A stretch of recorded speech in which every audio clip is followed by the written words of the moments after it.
Hello, everybody. I'm so glad to be here, and I welcome you to this space. As often as we often do before we start a huddle meeting, or any meeting actually at PEG, we take a moment to really just breathe together. So I'm going to invite you to get comfortable and to take a nice deep breath into your beautiful bodies while we enter this space together. So we bring to our awareness and consciousness our breath into our bodies. We calm our minds and open our hearts to what is here for us, because tonight is all about receiving. Really, we have four beautiful beings that are here to help and support and encourage and just send us a lot of love, which we really need right now. So I invite you to let yourself pause for this hour. Let yourself breathe deeply in between each person and let yourself receive. Tonight's presentation is called Divine Intervention.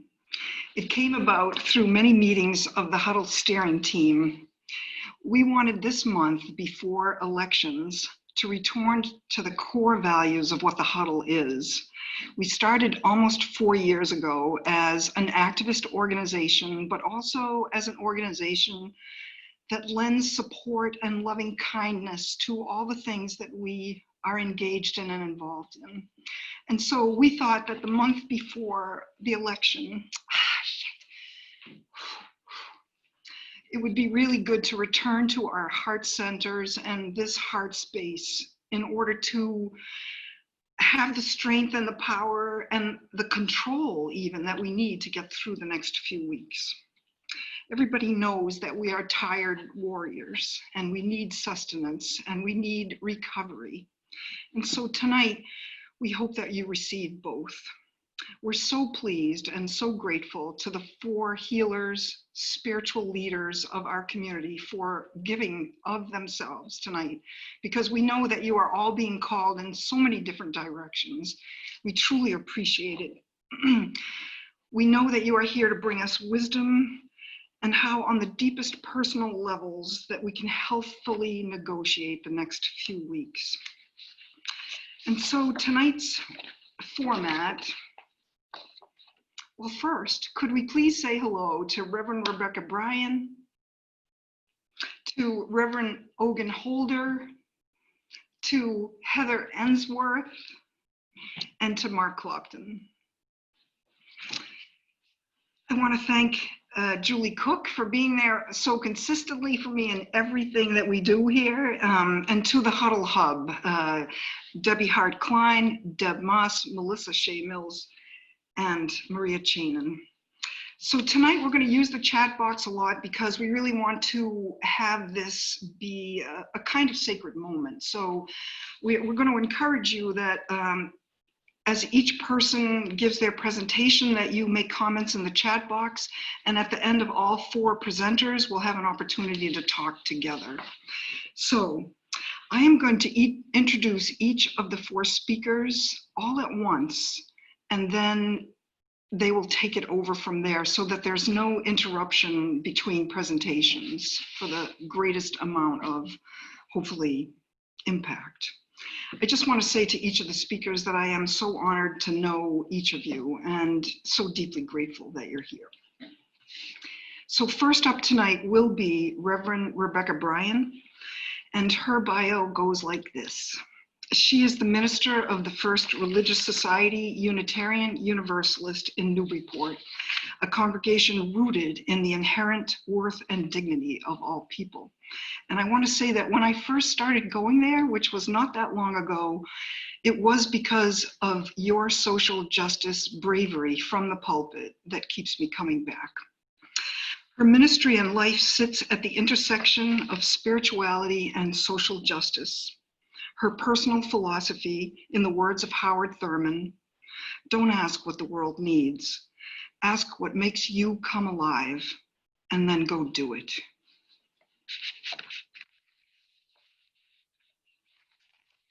Next up will be Heather Ensworth, PhD.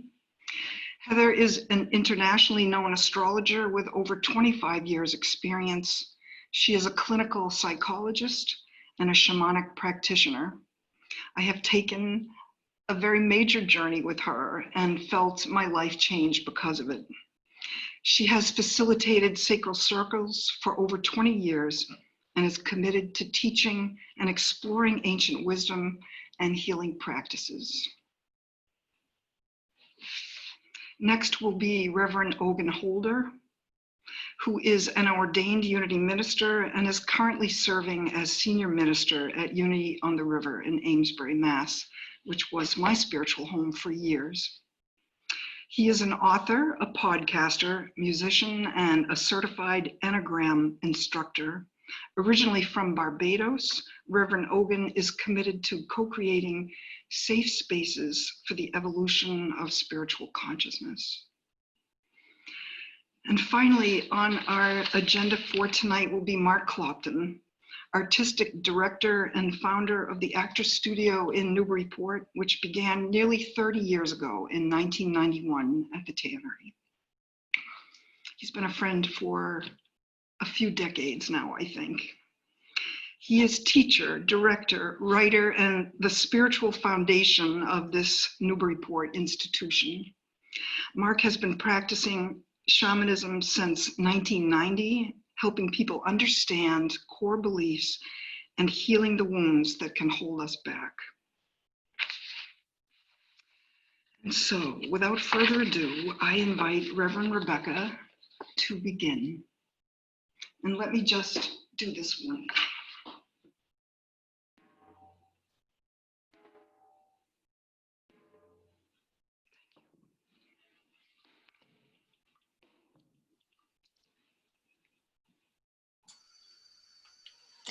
Thank you, Paula, and everyone. It's so good to see you. So many familiar faces, loved ones, and new friends, and what a gift to be together. And thank you, Paula. I'm going to start my little timer here, and I'm going to start my remarks actually with a tradition that we do at our church, which is lighting of a chalice. So I'll light that and then offer a few words.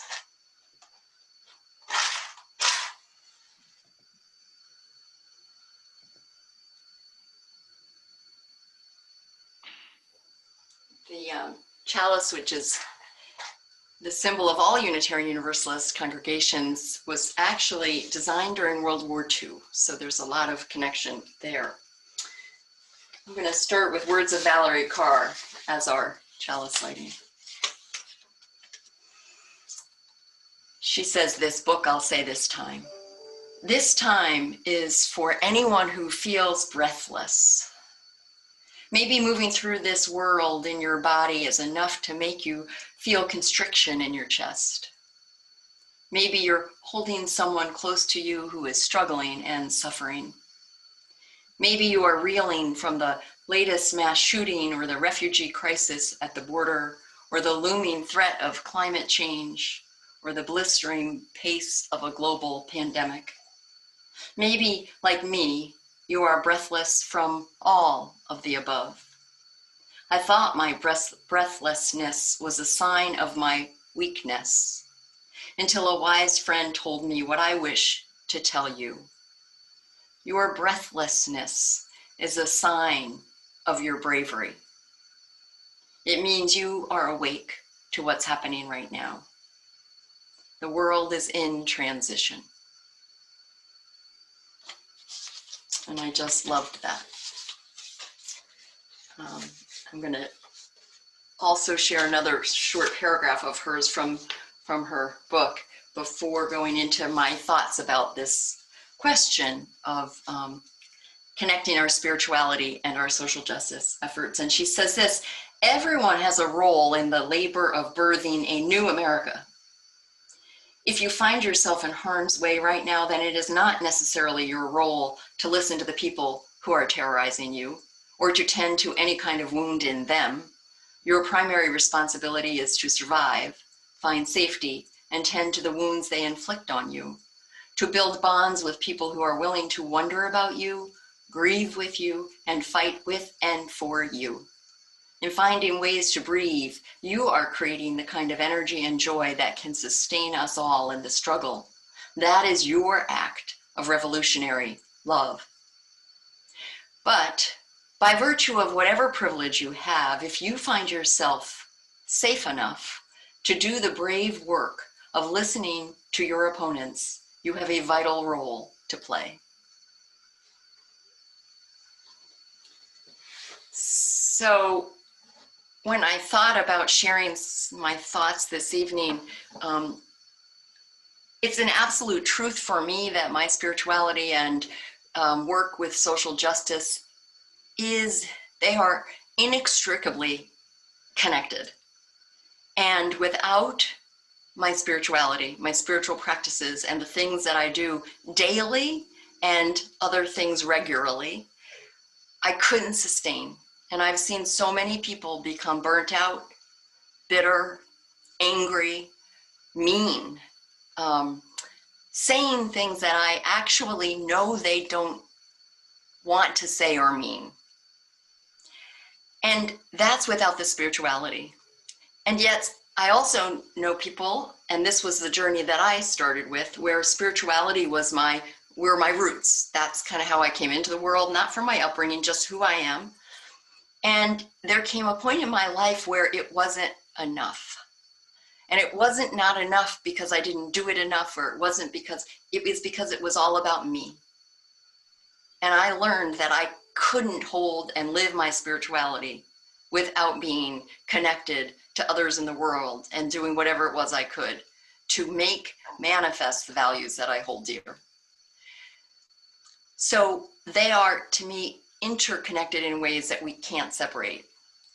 One of the ways that I think about it, and I wanted to just share, hopefully this will work easily, my screen so I can show these little slides here. I think of it as a fulcrum. And this is what I'm going to ask all of you to think for yourself, this question. So a fulcrum is this point, on which a lever rests or is supported, or from which things pivot. It's a thing that plays in a central role in an activity or an event or a situation. I don't love their quote, but I took that from the dictionary. It's true, but that's another conversation. So it is that thing when I think of spirituality and justice work, right? The question is, what is that fulcrum point for all of us, for you? Richard Rohr, one of my teachers, one of the people I follow, says, whatever your calling, your lever, your delivery system for the world, it must proceed from a foundational yes to life. And for me, that yes is what keeps me able to live into the values that I aspire to. Imperfectly, but it's what brings that to me. So my question to all of us here tonight is, when you think of your fulcrum, and the reason I'm asking this is because that's what's going to keep us going and being the people that we want to be and that we are called to be. Questions that can help you answer that are, to whom do you answer? To what do you return? And from where do you draw energy and perspective? Sometimes I answer those questions and I'm on point. Other times, when I'm honest and I look at the answers to those questions, I've lost that center. And I'm responding to other things that aren't what I want to be the center.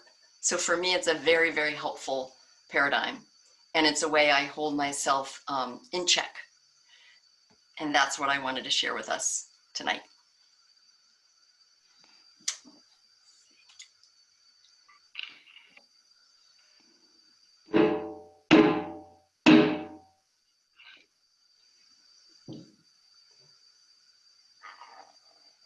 It's an honor to be with all of you tonight. And if you have trouble hearing me, Paula, maybe you could wave if I get too soft. It's an intense time that we're all in right now. It can feel very chaotic, confusing, tumultuous. There's increasing polarization. And to me, it's a phenomenal gift to hold an understanding of the context of what we're going through the wisdom coming to us from astrology, which is our most ancient art and science. And it is that understanding that everything is interconnected and everything is energy. So when we understand the patterns of the stars and planets in the sky, they're mirroring the energies that we're experiencing here on Earth and guiding us in what's going on in these times, which is incredibly helpful because what we're dealing with right now from an astrological perspective is an incredibly powerful time of transition and transformation. We feel the intensity of this time that we're in right now with 2020, but we need to understand that it's a part of a larger context of our moving globally from the 2,000-year period, the age of Pisces, into a whole new astrological age, the age of Aquarius, which I believe will fully go into motion 2025, when Pluto moves into that sign of Aquarius. So this is an incredibly intense time. It is as if collectively we're in a death rebirth process, moving into whole new ways of being, new paradigms. And what happens when we're in the midst of that kind of change? Ancient cultures knew this because they tracked these cycles.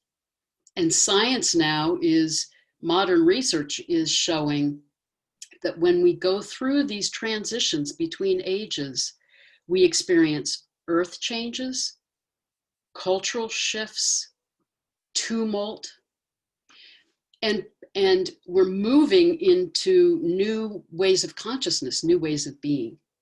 But part of what happens in the midst of that is the backlash, which I think is what we're seeing in our country right now, as well as in other countries around the world, where there are these authoritarian leaders that try to exert control and are trying to cling to those old paradigms and old ways of being that we're being called to let go of.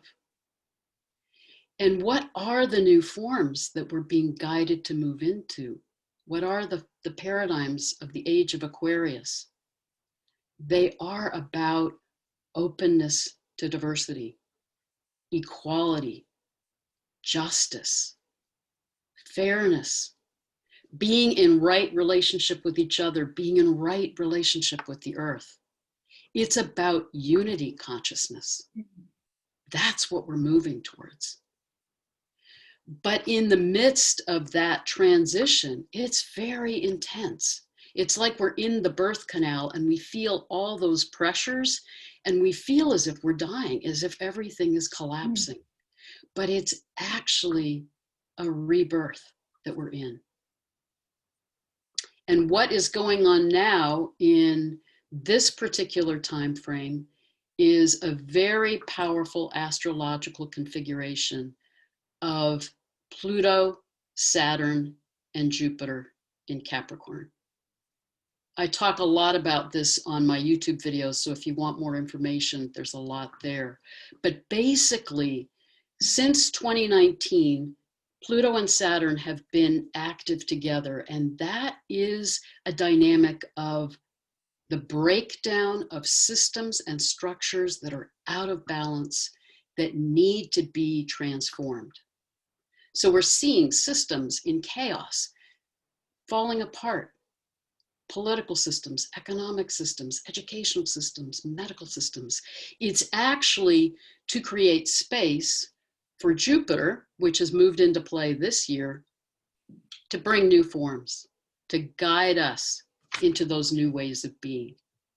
So we're really in that powerful transition time. And this December, Saturn and Jupiter will move into Aquarius. These planets are midwifing us into these new paradigms. And then at the end of 2024, Pluto moves fully into Aquarius, guiding us, empowering us into those new ways of being. So this is a really powerful time that we're in. And it's part of what we're seeing playing out politically right now too, because again, we're seeing people trying to really move towards justice and these paradigms that are about new ways to be in community and collaboration with each other. But we're seeing the polarization and the backlash and effort to pull things into the ways of the past. But we are being guided into this time of rebirth. So how can we, what can help us in this time? To me, it's incredibly helpful to know that these energies of the cosmos are holding us, guiding us. We're not alone in this. And we can call on that support and know that we are being carried and guided and being given that wisdom and love as we move through this time. I also think another thing we can really stay aware of is how our own actions are in alignment or out of alignment with those paradigms of the Aquarian age. Are we acting from that place of justice, mutual respect, acceptance of diversity, fairness? Are we in right relationship with each other, with the earth? We can also, in the midst of the tumult and the fear and the chaos of this time, hold that awareness of the higher consciousness, the unity consciousness we're being called into, and rise above the fear and the chaos and the confusion, and hold that energy, that higher consciousness, and that energy of love. That is one of the most powerful forms of activism in this time. And the one other thing that I would recommend that I do every day that is incredibly helpful is go out close to sunrise, gaze at the sun, connect with the energy of the sun. The sun, our star, is beaming to us the energies of the galactic center that are guiding us through this time of transition and transformation. And as you take in that energy of the sun, it's an ancient practice, spiritual practice, that clears your energy field, brings in healing light and energy, and guides you in being in alignment with these larger energies that are helping us through this time of transformation. Thank you.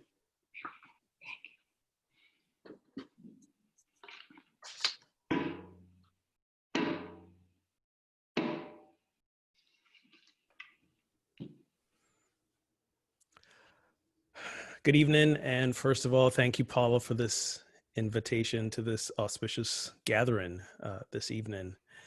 And I'm sure it's no accident you selected the speakers for this evening, because we're all gonna be backing up and supporting each other in our thoughts here. And I wanted to begin by jumping off or piggybacking on what Heather just said. This idea that where we are right now is I think the beginning of a turning point.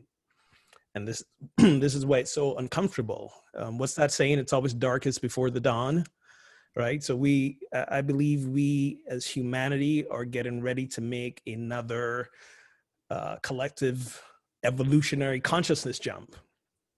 And when we get to that point, it's frightening, and those who don't want to make that jump with us, we resist and don't want to let go of the old ways of being. So here we are, we're at Choice Point. But here's the interesting paradox about this time, because, you know, we're always in paradoxes.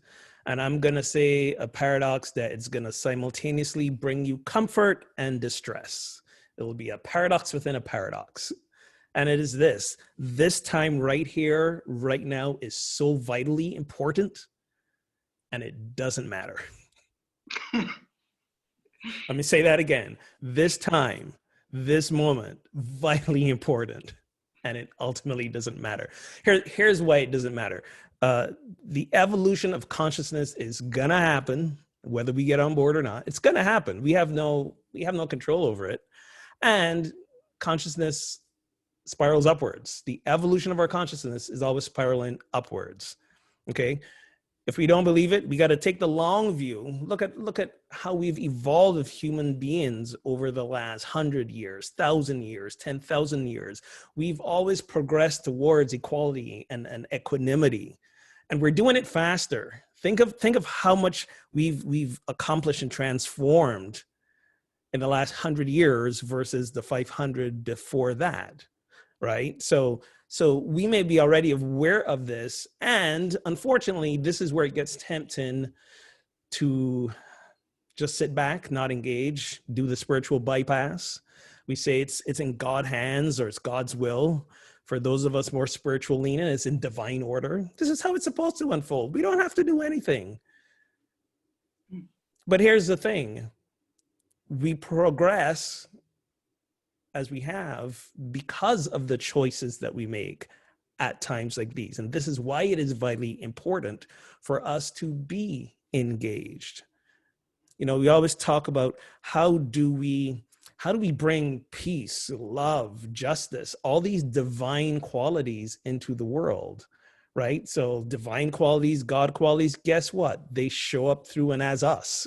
We are God made manifest. We are the embodiment of the divine. If we don't do it, it's not getting done. We're it. But how it begins with our individual shadow work. We have to do the shadow work. Right now, I'm wrapping up a talk series based on Gary Zukav's book, Spiritual Partnership. Gary Zukov should be a familiar name to many of you. Seed of the Soul, before that, the Dancing Woolly Masters. So he has a book called Spiritual Partnership. And what he talks about is that what happens to us as human beings is that things happen in our lives and the frightened parts of us get triggered. When the frightened parts of us get triggered, we react from there. And I don't know if you've noticed, but when we react from fear, it never ends well for anyone. This is why we have the scourge that is systemic racism and white supremacy in our country, because for hundreds of years, one group of people were taught to devalue and be afraid of another group of people. That second group, people who have skin color looking like me. And we're taught to be afraid of us and react aggressively and violently towards us, which makes us afraid. We see this today in the police brutality issues that are happening. And when we are afraid, then we don't act smartly, and we caught in this cycle of fear. So the spiritual work begins by first addressing the frightened parts of ourselves, all of us. This is why I say dismantling racism is a spiritual job. It is spiritual work, not just moral work. It is spiritual work, because then we begin to move from this cycle of fear into this expansion of love. Mm-hmm. And it begins with us doing our individual shadow work first. We can't, it's weird. Here's the other paradox. It only happens collectively when we do it individually, right? Because we're all caught in that cycle, and it hurts everyone. The oppressors, the victims, everyone is hurt. So we've got to first look at ourselves and do the work. And here's what's important to know about this. And this is part of the other kind of going back to the why it doesn't matter sort of deal. We do our work and we begin to heal. And many of us right now are feeling, some of us, I should say, are feeling, if we elect a certain person as president in a few weeks, that we can breathe again and we can all be relieved. I'll remind you that the current president we have did not create this experience we're in. He didn't create it. He's a product of it. He became the embodiment and the face and the voice of it. And for that, I am very grateful, because it allowed everyone to see that this shadow is still there. So we shouldn't get in the idea thought of, oh, if we elect the other person, all right, whew, it's done. No, our work as spiritual beings in this transformative journey is gonna be the same the day before the election, the day on the election, and the day after the election. Our work doesn't end with an election, or because that shadow is still there asking to be healed. And we have to do the healing work with ourselves first. So in that paradox, that both and sort of situation, here's what I want to invite you to do. First, ask yourselves, who do you want to be? A person grounded in fear or grounded in love? If you want to be grounded in love, you have to explore these frightened parts of yourself. You have to heal them. Educate yourself about implicit bias. Engage in spiritual practices that build that consciousness of harmony and peace and forgiveness within yourself. Remember to take care of yourself. This is a marathon, not a sprint. We're not going to fix it all in maybe some of our lifetimes. We're not going to heal it. It took us a long time to get here. And yes, we are doing things faster, but it's going to take a while to turn it around as well. And then ask yourself, who do you want us to be as a nation? One that continues to have different standards for different people, or one that is grounded in equality and equanimity for all? I don't know if you can see my shirt, but it says we're all children of the same universe, which simply means we are in this together. So we either going to heal and save ourselves together, or are we going to continue to suffer together? So engage your spiritual self, but also engage your action self. Go vote. I'm going to trust everyone on this call today is registered to vote, and you're going to go vote. You're going to find a lane, I like to call it finding your lane, in which you can do the work to help shift things, whether it's donate to organizations, whether it's get out and march, whether it's write letters to your congressman, whether it's help a person who needs help. Find your lane. And the last piece, which is back to that paradox, release all attachment to the outcome. Release all attachment to the outcome, because when we become attached to outcomes, that's when the fear kicks in. Release attachment to the outcome, knowing, to get back to where I started, that consciousness is evolving and it will work itself out as we work ourselves out.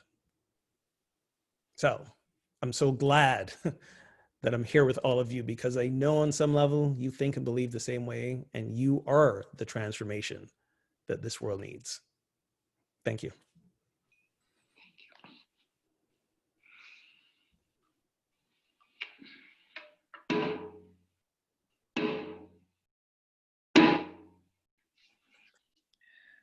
So one of the basic tenets of shamanism is that everything has a vibration, and therefore everything has consciousness and everything is alive.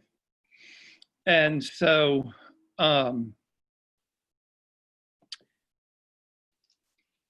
so we ride the waves that our first three speakers have all addressed, and it's a roller coaster ride, and being in the physical, being human, is magnificent and gruesome, because we feel everything, and we're at the densest part of our spectrum of existence, where resistance and growth are felt most strenuously in the physical. So we have to give ourselves a break and go, oh yeah, I'm in a body. This is what it feels like. And some of these feelings are uncomfortable and confusing and irritating. And I wish I wasn't feeling this. And all of it is, as has been said, in service to the momentum of our evolution, that we are all growing, and we can choose. We have free will So we can choose the quality of our experience. But as Paula presented the purpose of this gathering in relationship to the upcoming election, much as Ogun has pointed out, you know, if we focus our attention down to that narrow point of the election, we're putting enormous pressure on the timing. It's 3 weeks, it's 2 weeks, it's 1 week. Oh my God, it's coming. And is this election? And what if the wrong person gets elected? Okay, somebody's going to be disappointed. So for me, how do I find equilibrium in these amazing times? I was so moved in the beginning of the quarantine to realize that all around the world, human beings were making their best efforts to isolate and do the best that we each could do to assure each other's and our own well-being. And I thought, wow, this is a worldwide collective practicum of love thy neighbor as thyself. And I was like, this is intense and it's wonderful that everyone in the world, to the degree that I would know that, is doing it. So I took heart in that, and I have been impressed by so much of how our fellow humans are responding to the COVID-19 and the quarantine. And in America, we have a simultaneous experience of a reckoning on our history, which is rising up out of the shadows and in our face, and saying, you know, if we're going to heal, we have to understand what we're healing.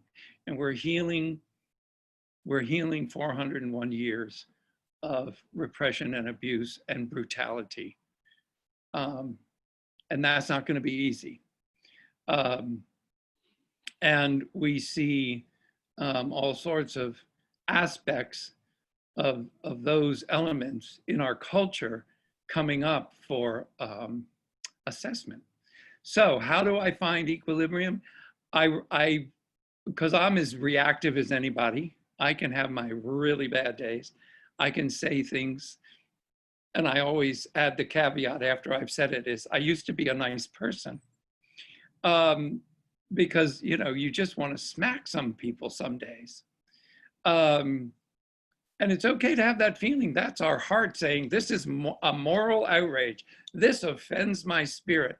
And we have to, I teach acting, I run a theater, we have to acknowledge the emotions, but we don't have to take action in those emotions.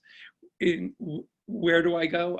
I try to remember that we all possess a sacred treasure. We are love. Love is our treasure. And the only thing that can diminish our experience of that core existence within us, which is love, the only thing that can diminish that in us is ourselves. And so how do I find my way back to my loving core? And when I can, and with the help of the guides, the guardians, the angels and the archangels, and all of our cosmic cousins, and all of the dear people who come together in sacred circle and help to hold me up, I can find that place in me that is unconditional love. I don't have to manufacture it. I just have to bring my conscious attention back to where that abides in me. And from that place, I can look at every situation much as Ogun described it and Rebecca described it. That's my fulcrum. The love is my fulcrum. And I can look with compassion, and I can look with expectation of healing and anticipation of resolution from that place of unconditional love. And that is where I go in order to release myself from my reactive ego self and my culturalized self, myself that, you know, has a certain identity that leans this way or that, but, you know, I call myself a liberal. And, you know, what the hell does that mean?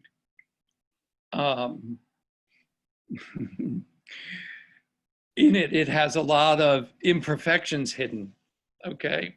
So we have to take those broad identifiers that give us comfort and sort of a shield. I can hide behind the fact, oh, I'm a liberal, you know, I can feel good about myself. But I also participate in this brutal culture. I pay my taxes, I support the machine, and I have to admit that I'm part of the problem. And that's not to criticize myself or make myself less than.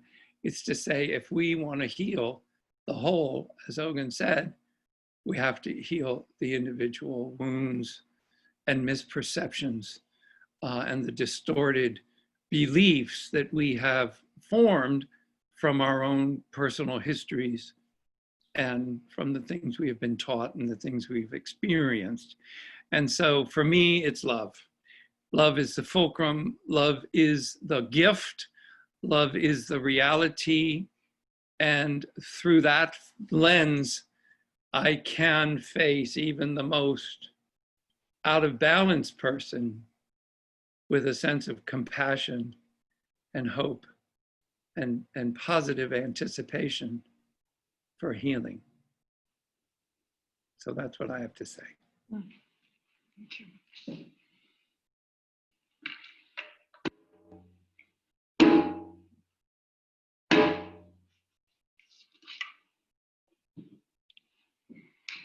I would love to give people an opportunity to talk with our presenters, to write in the chat box your feelings, and take your time. We've got time, and I don't want to rush through it. There's a lot that we have received. I love how everything is connected through all four of you, and you only just met most of you. I mean, it's beautiful. That part is beautiful. I got a lot out of the planets, Heather. I could feel my spirit lifting, knowing that on the grandest scale, it has an order. There's an orderliness. It just made me feel like instantly, like it's not all on my shoulders. Yes. So if you'd like to talk with the presenters or write in the chat box, just unmute yourself to speak.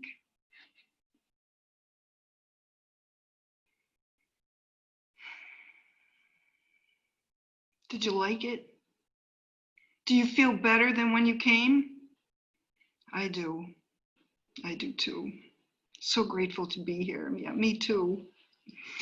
I know how busy everybody is and how much conflict there is with our time, but this feels like a really important moment to take together.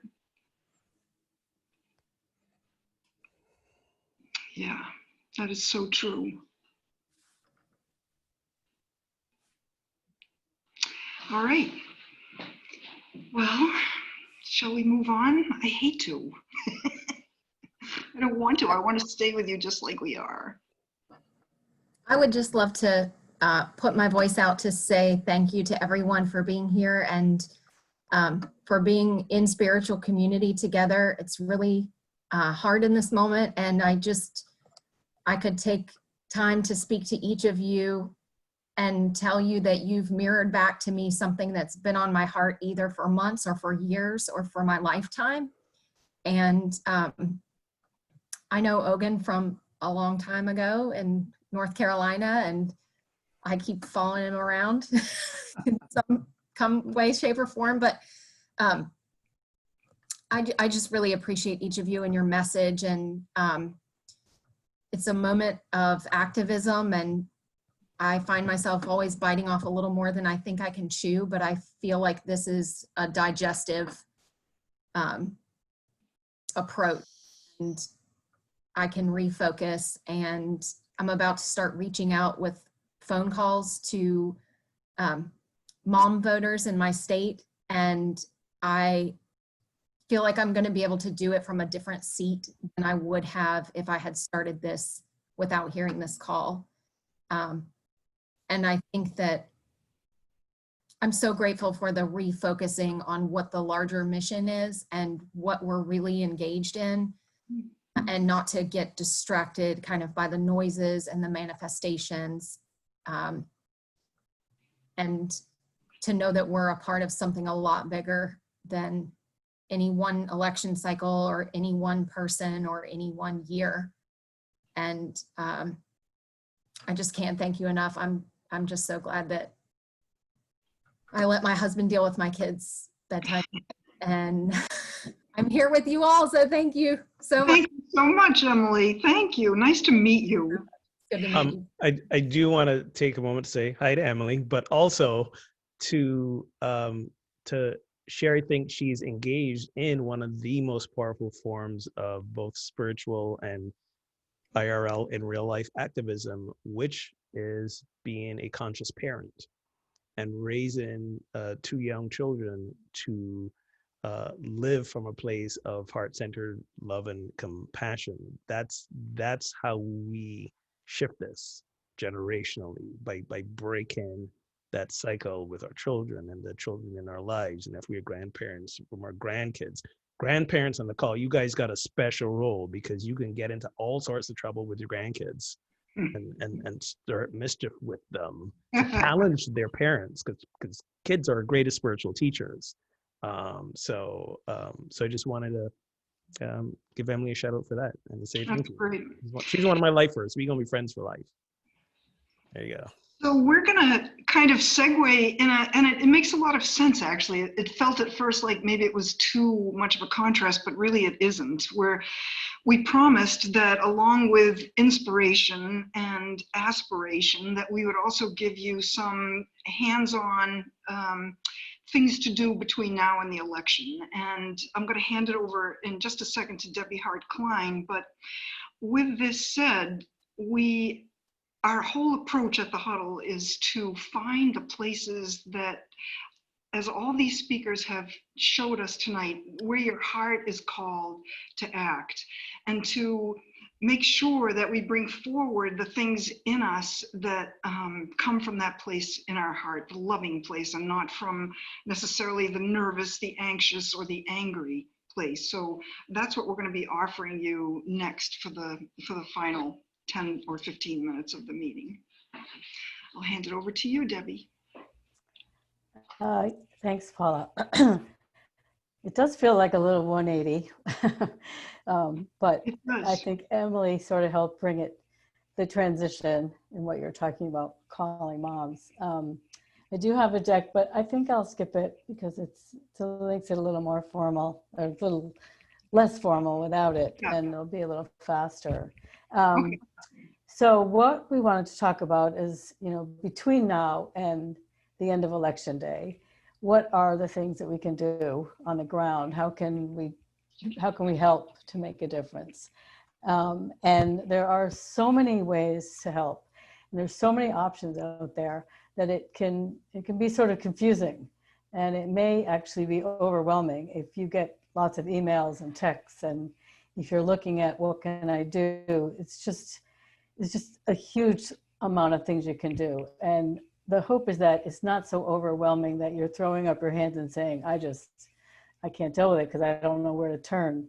So, well, Paul and I were talking about this the other day, and I said, the way I look at it is, and the way I suggest to people is, think about what really moves you. What are you most passionate about? And what do you connect with the upcoming election? I mean, of course, we all want to flip the presidency, flip the Senate, but is there something in particular that you have a strong connection to? Like Emily's saying, you're calling moms in your state. So you have young kids and there's a connection there.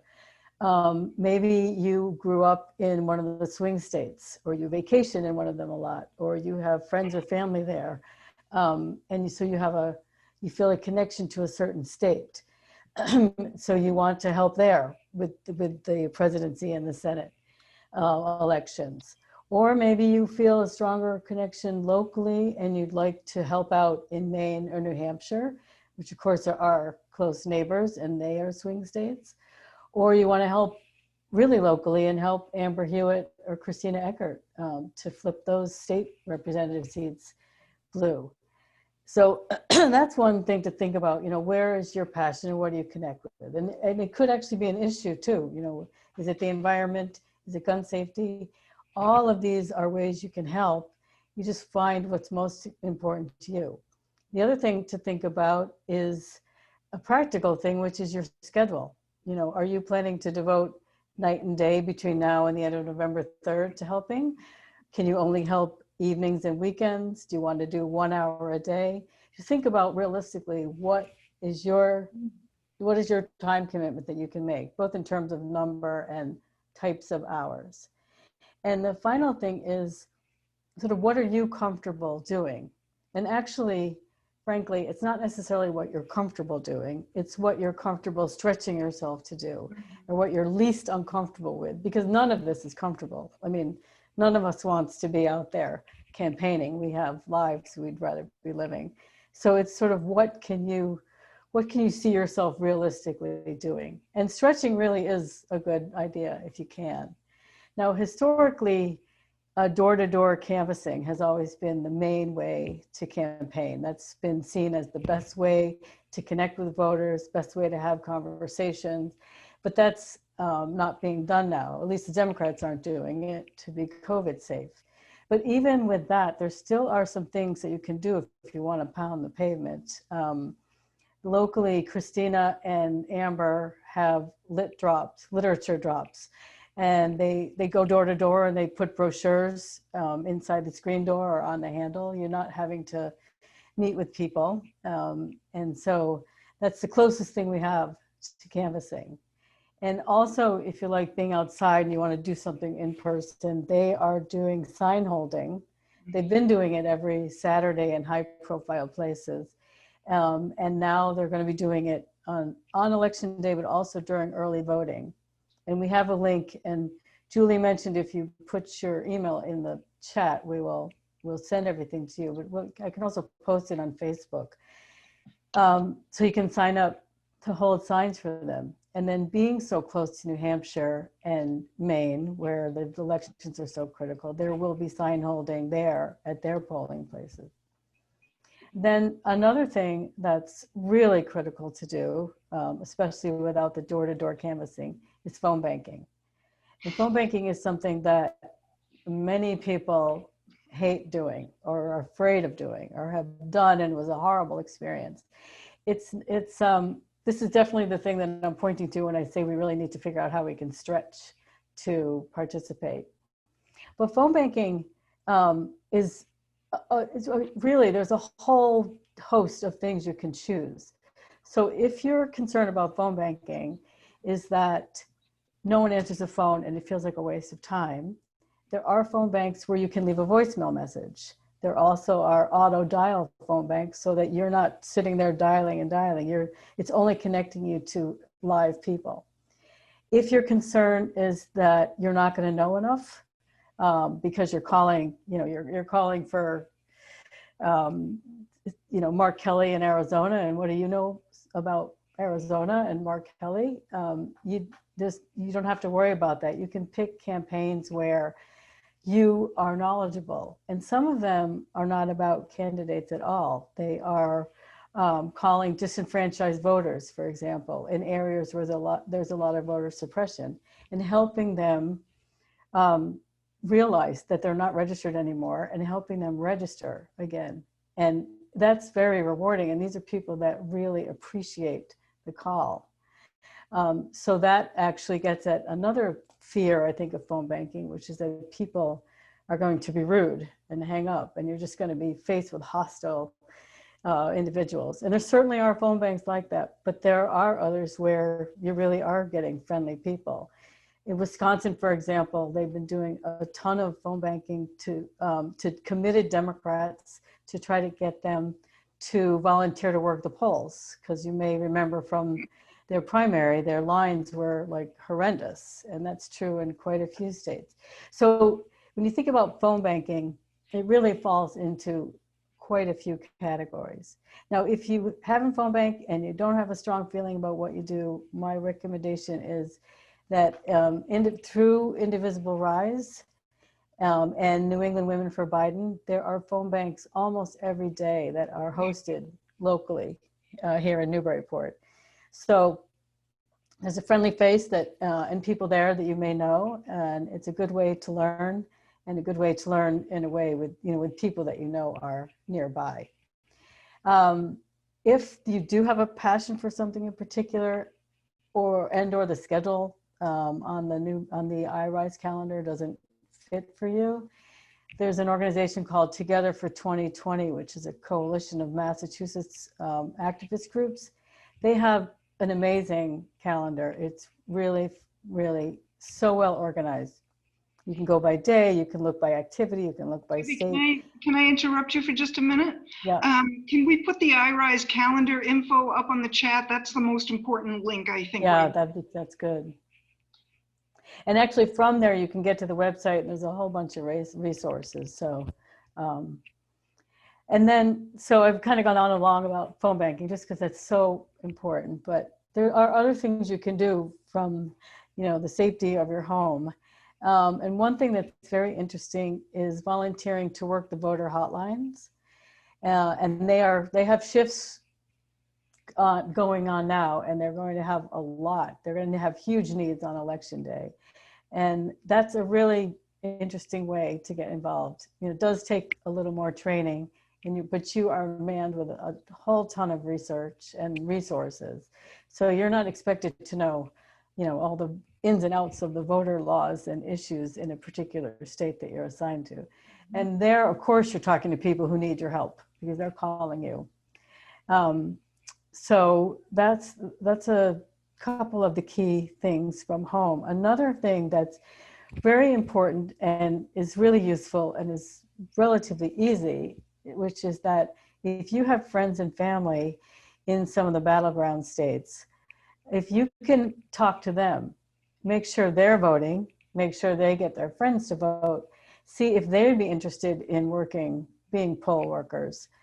That's a great way to kind of spread the word and get more voters out there and get more volunteers out there. Of course, if you have Trumpster friends and family, it's up to you if you want to go encourage them to vote or encourage them to volunteer. But personally, I'm avoiding my Republican relatives. Do we have Maria going to make an announcement about? Yeah. So just one last thing is that you can, and we will share all the details, but you can help at the polls in quite a number of ways. We can volunteer locally. There are some towns even near us that need poll workers. And then there'll be work in New Hampshire and Maine. And right, Maria was going to make an announcement about, you know, something that's not looking forward to it, but looking ahead in case there are issues after the election, as Trump and Pence have been sort of threatening. And I don't know, Maria, I don't know if Christine Green's still on the phone, but Maria was going to tell us about an event. Yeah, Maria, why don't you unmute and give us what you got? Okay.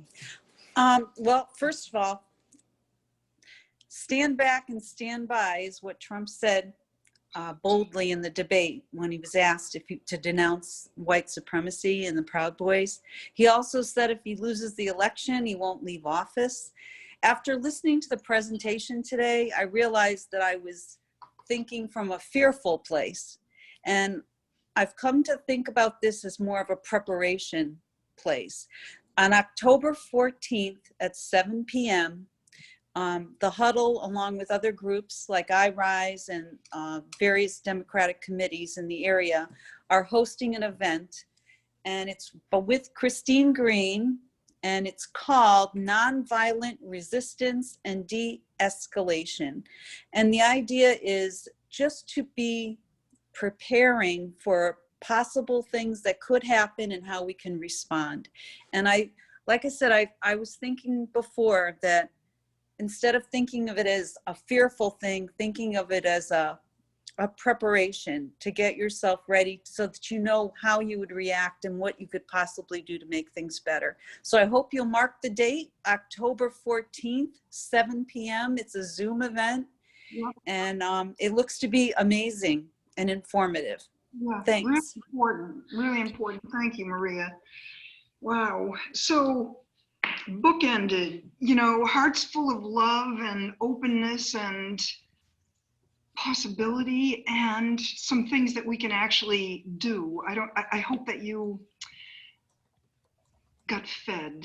I know I did by just looking at you all and feeling you all and listening to it all.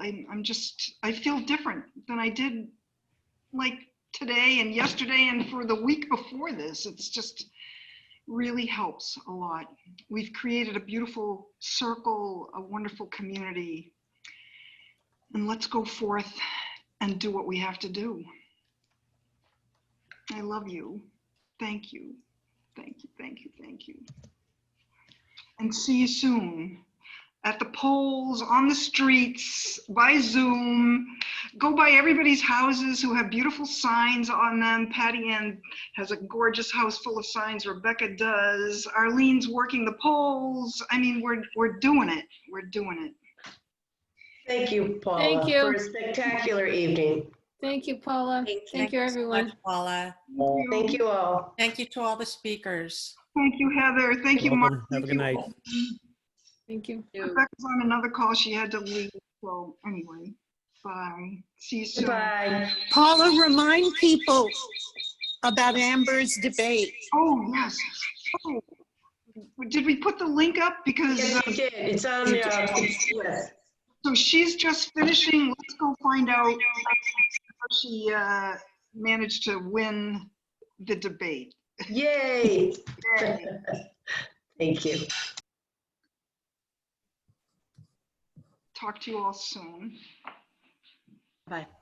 Bye. Great job, Debbie Hart-Klein. Great job, Maria. Went too far. We lost